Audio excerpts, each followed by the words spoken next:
Hey all, Scott here from Art of the Genre, and today I'm going to be going over how to fill out one of the new character sheets for my Fast RPG.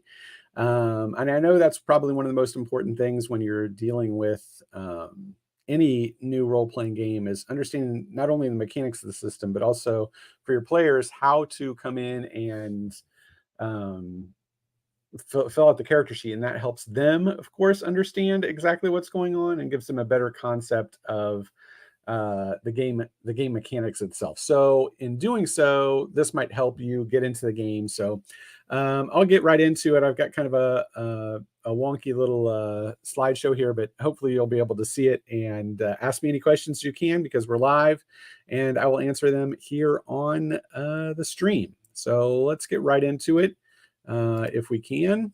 As you can see, this little wonky complete E character R sheet, but nonetheless, you're seeing what we're talking about here, and this is the newest edition of the Fast character sheet. I'll be having it up on the Art of the Genre site tomorrow or tonight. I should have it up there, and it's free to download.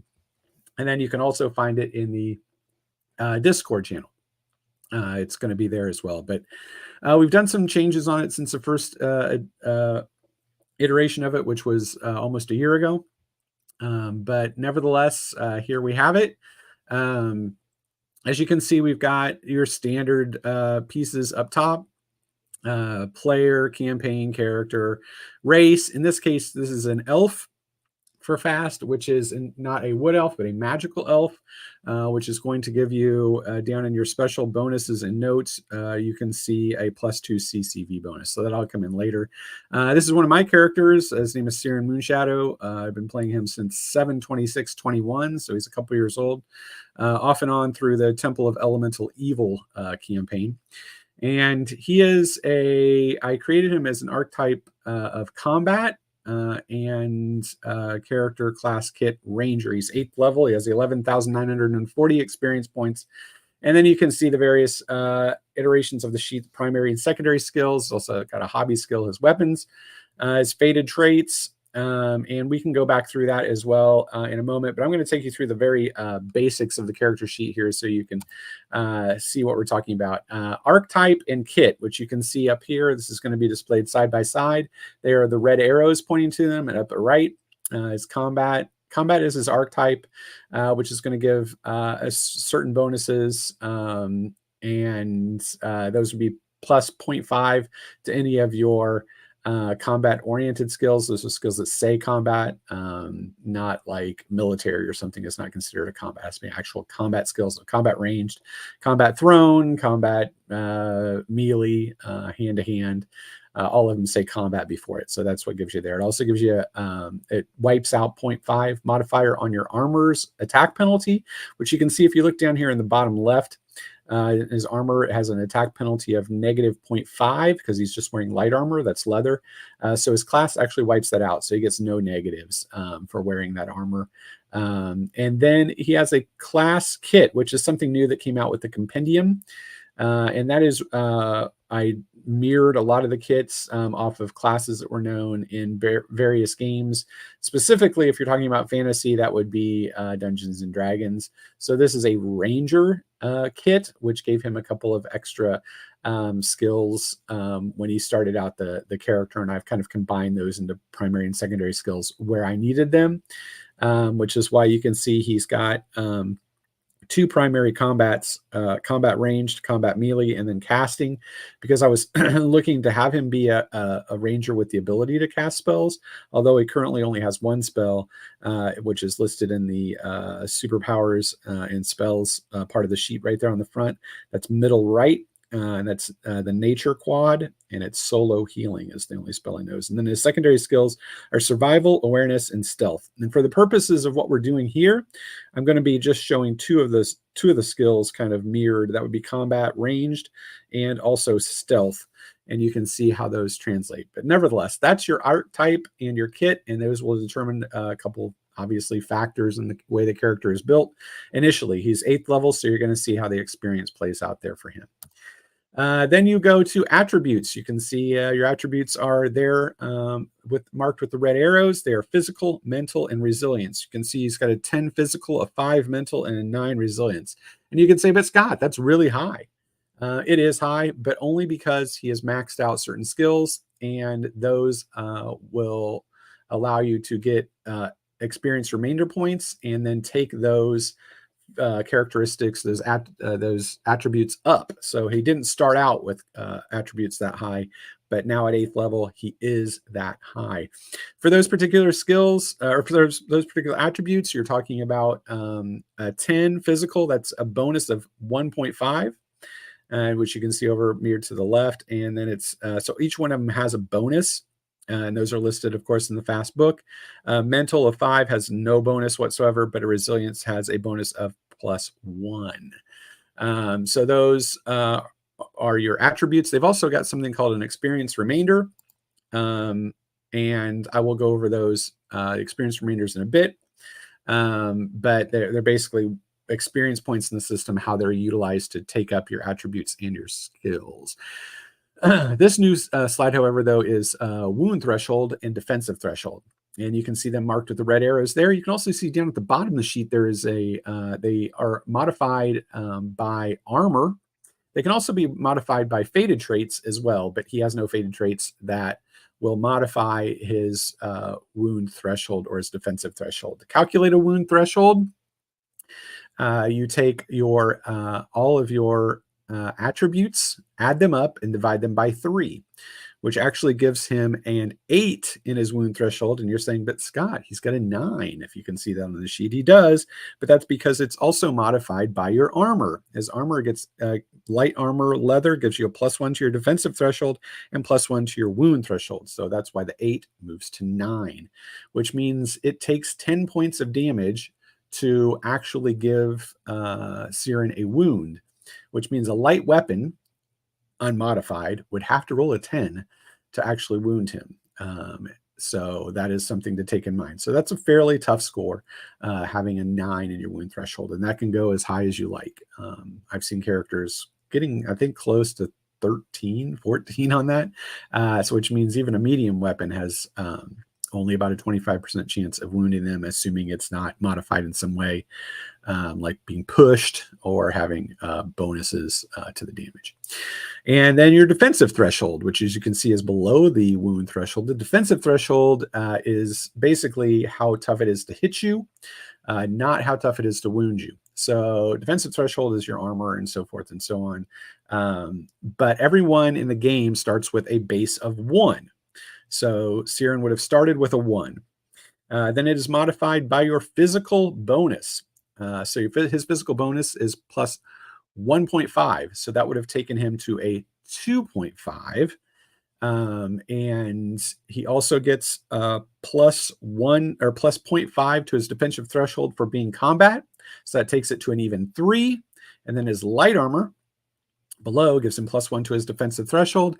That gets him to a 4. 4 is the maximum you can possibly have, unless you're a superpower or you have some other kind of artifact weapon that could give you higher than that. But the base in the system is 4 is as high as you can go in defensive threshold. If you got anything else to help him with defensive threshold, it wouldn't matter. It just gets thrown away. So if he put on a suit of plate mail armor or something like that, and it gave him extra, it wouldn't matter. He would still be at 4. That is where he maxes out. But you can see how I calculated that using his armor, using his attribute, that's your physical attribute, and then starting out with a 1, and then also incorporating his class. Only combat gets that bonus. So anyone that would be in social or be in academic would not have had that bonus. So they would have been lower than the 4. And if you can see there's a line there on defensive threshold, that's for the remainder basically on it. So you could be at 3.5. That 5 is thrown out for the purposes of the game mechanic when you're trying to hit somebody, but you do need to know it if for some reason you get something that gives you an extra 0.5 that would take you up a full point. So you do kind of need to know it's there. But once you get to 4, obviously the remainders don't particularly matter. So that is your wound threshold and your defensive threshold and how they work and how they're filled out on the sheet. Your next we're going to go through is CCV. That's your character casting value. That's how much magic they have. And then the mental save, the physical save, and the SPP, that's your superpower points. Obviously, we're using fantasy at this particular point. So superpower points, which are all the way down in the lower right, marked by a red arrow, are not going to be used here because we're not doing a superpower campaign, or we're not doing something where something has superpowers. Like if you're playing, let's say, Star Wars, the superpower points kind of get translated into force points. They're used in the same fashion, at least in the way that I modify the system. His physical save is 9. The physical save is calculated by taking your physical attribute and your resilience attribute, adding them together and dividing them by 2 with a maximum of 9. Because a 10 will always fail a save. So he has a 9. His mental save is calculated the exact same way, only subbing out mental for physical. So it's mental plus resilience divided by 2 is 7. So that's how you get that. And his CCV is the most interesting factor here. As a combat archetype, your CCV is calculated by taking your mental attribute and dividing it by 4. So that basically takes him to 1 with a remainder, which gets thrown away. It's always rounded down. So he starts with 1 CCV. Every character, no matter what class you are, gets an extra CCV at 3rd and at 7th. So that takes him to 3 overall CCV. And because he's a magical elf, he started his class with +2 to CCV. So overall, he is then at 5 CCV, which means basically he could cast 5 light solo heal spells if he wanted to, or he could, since he's now 8th level, he can cast both medium and heavy. So you could do a 3-point heavy if you wanted to. But he has 5 points to spend on it, which, like any ranger, is limited. Where a wizard or an academic archetype at this particular time would have something like close to 20 probably CCV to be casting with, but he's only got 5. He can still do a burn wound if he needs to because he has casting and replenish those, but his base is 5. But he has been working on that as his character has gone up in level. So that's how you calculate that. If you're an academic archetype and you're calculating CCV, it's exactly the same as your mental. So if he was academic, he has 5 mental, he would have started with 5 CCV. If you're a social, you get half your mental, which means you would have got 2.5 or 2 to start the game with, and that's how those are calculated. Experience remainders, it's jinky over there on the side, I apologize that, but the red arrows show you where experience remainders are. For his attributes, his experience remainders are 1 for physical, 2 for mental, and 2 for resilience. And every time those get all the way to 10, by either going up in level and rolling a d10 on them, or getting bonuses of 2 each time you would normally get a die roll on a primary or secondary skill, but it's maxed. You can translate those over into 2 remainder points, and they add into those experience remainders, and that's how you can go up in your physical and mental, at least because they're linked to the skill that's involved. So his combat ranged is maxed at 9, which means every time he goes up a level and would normally get a d10 in combat ranged, that translates to 2 experience remainder points in physical. So that will go up quickly if you have a lot of physical based skills.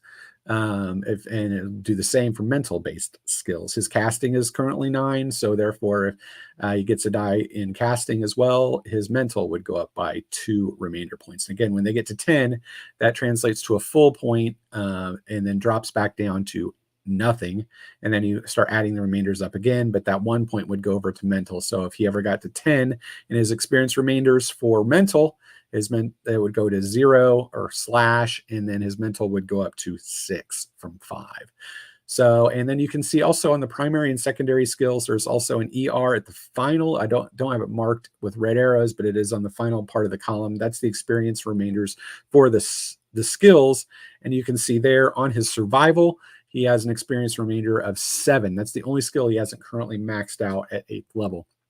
And you'll say, Scott, but it looks like he's maxed out most of his skills. Yes, in this game, you're going to max out most of your skills because you don't get that many. And especially if you start combining them to get more primary skills, you're going to max them out very quickly. And that's fine because we've taken care of that in your true skill level, and in fast, the way that we've done it is so you can play the character longer. They don't get so overpowered by the time that they're 8th level or 9th level that they can just walk through anything.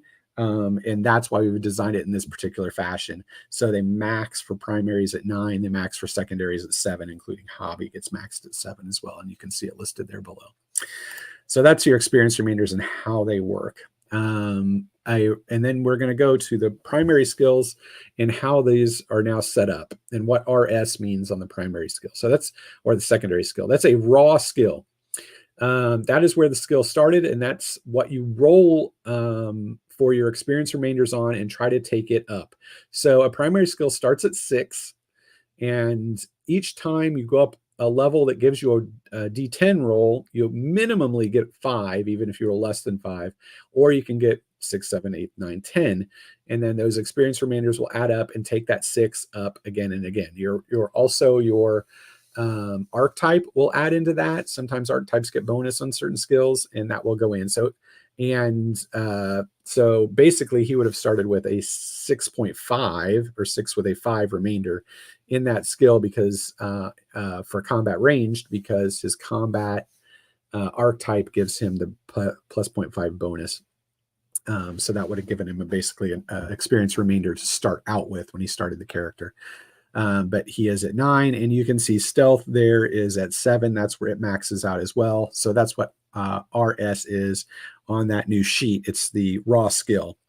And the reason we've delineated those out is because there are situational modifiers that could come in. Like, let's say you're hurt and you've got negatives, or someone's got cover or something like that that gives you negatives to your roll. You can cancel those out by using whatever your true skill is. You can use that to cancel negatives, not armor for defensive threshold, but any just standard conditional negative.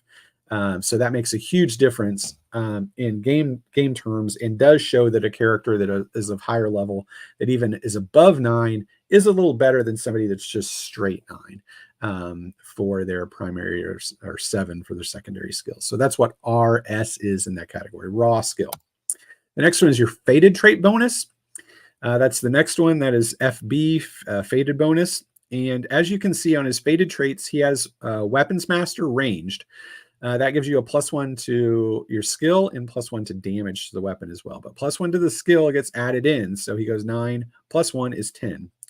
Then I think he's also got a trait bonus in investigator at plus 0.5.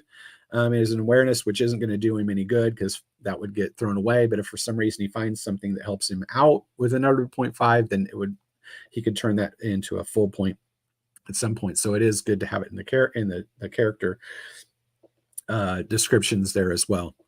And you can see in stealth, he has no fated bonus or fated trait bonus in stealth. So there's no addition there, but that's what FB is. The next one here should be magical or tech bonus.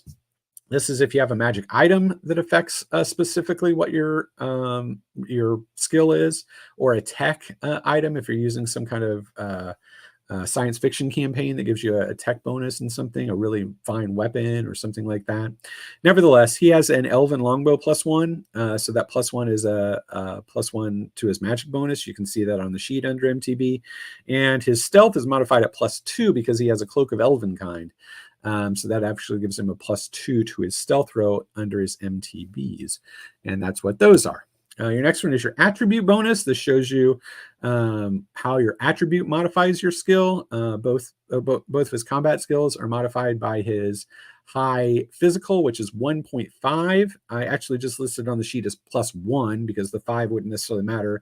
But if for some reason I do get something that gives me an extra 0.5, then it would matter, obviously.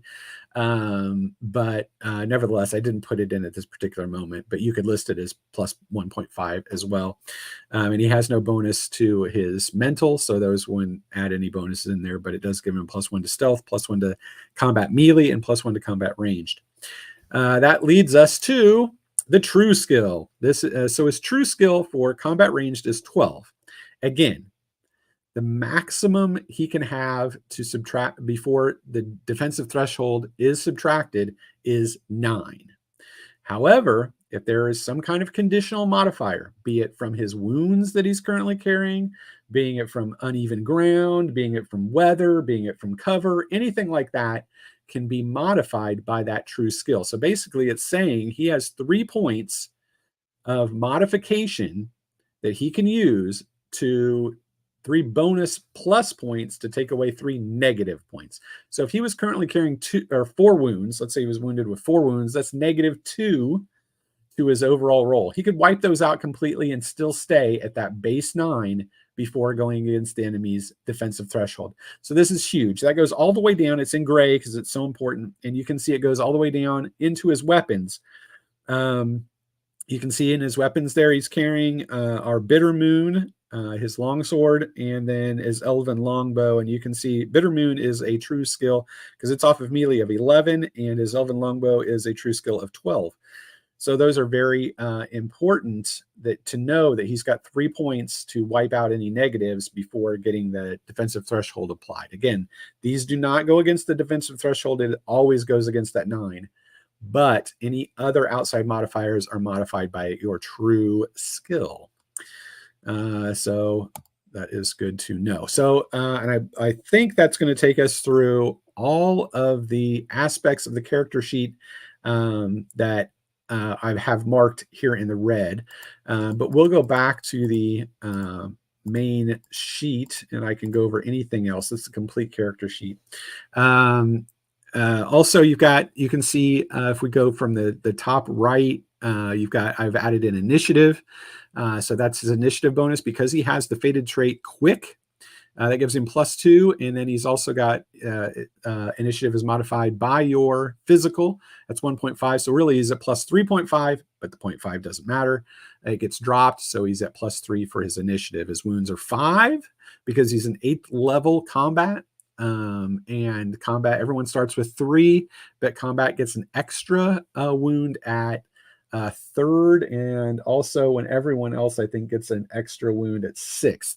So he has gotten 2 extra wounds, so he is now at 5 wounds. You can see the blood drops there are to mark off how many wounds he has taken at any particular time. And then you have fated points are there as well. He currently has 14 fated points, and those are used to mitigate any kind of death blow or something like that. Or if he has to hit, he can roll a d10 and subtract that d10 from those fated points, and then the action will take place no matter what has happened. And once you use up all your fated points, you're out of luck. And if something instantly kills you, you would die unless someone else spends their fated points for you or something like that. We go into his fated traits. His fated traits here are Weapons Master, as we talked about. That's range. That modifies all his ranges with +1 to hit and +1 to damage. His Investigator gives him awareness bonuses. Quick, that is +2 to his initiative, and also allows him to draw or exchange a weapon without taking an attack, which is huge if he wants to go from bow to sword very quickly. And then his final fated trait is Heroic Hail. That's out of the Compendium Volume 1. That allows him to, if he gets the initiative, he can attack any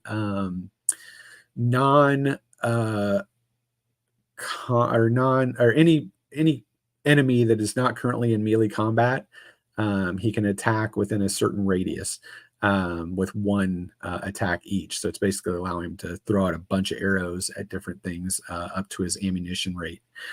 So that's an important factor. But again, they can't be in melee when you're shooting with Heroic Hail. So you kind of got to get that in it and then try to get them before they close. But you can hit a few of them. Superpowers and spells. Again, we've talked about him having the Nature Quad, which is open to Rangers and Druids. And he's out of that. He has solo healing.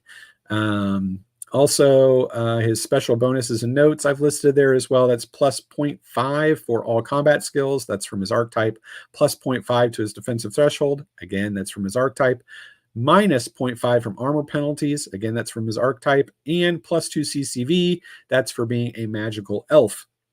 And I think that's going to take us through the entire sheet. Secondary skills there, you can see he's got survival, awareness, and stealth. Also at the bottom there on the newest sheet, actually, it's actually listed as hobby, but that's where his hobby is, and it is astronomy. That's something that just adds to the flavor of the game. And then lastly, I guess in the bottom right, there's maximum movement. Maximum movement is 5 times your physical attribute. So his maximum movement is 50. That would you assume that's 50 feet, and then after the slash is halved at 25 feet or less. He can actually move and still attack that round, still get his attack in. So I think that should take you through the entire sheet. We had one person pop on here for just a second and quickly leave, so I must have bored them to tears. But nonetheless, that is that is how you can fill out a fast character sheet with one of the new versions, and how you can calculate how your skills play out there. Hopefully that's helped you out today and you've enjoyed the stream. And otherwise, as always, great gaming, and put any comments you like on this live video once it's on YouTube, and I'll answer any questions there since I didn't get any in the live stream today. All right. Catch y'all later.